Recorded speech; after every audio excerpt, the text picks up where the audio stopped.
papel. Ang idol ko rin. Nakita ko na rin. Ay, Siya ang walang iba kundi ang viral queen na si Hiwaga. Uy, Hiwaga! Viral sa pares nila. Paresan. Oo, Sana makarating kayo sa akin. sige po, minsan. Quezon City lang. Tapos si Sir Julie sa kasama.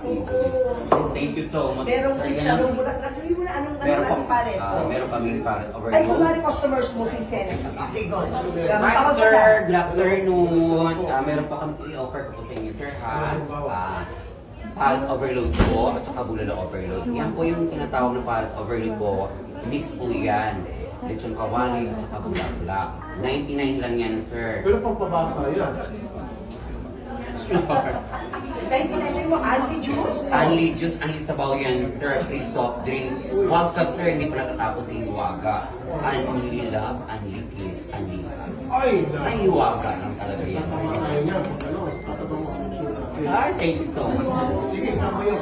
Sa Quezon City po sa Leaders po, Commonwealth. Okay. Sir, Labing-anin sila magkakapal. laging ani po kayo sir mga Thank you po. O-order sa iyo, Sen. Thank you so much. Ay, nakita ko na lahat ng mga idol ko. Hindi ko Kapag nakakita. nag-keep papunta doon, dali na na. Alam sir, thank you so much. Yes namin. Pasok na tayo. Pasok tayo sa studio. Pasok na kasi mag-guest namin ngayon si Hiwaga, ang trending na si Hiwaga. Tamo na ngito ni Sen. Oh my God. Wala po rin tayo. Dito tayo sa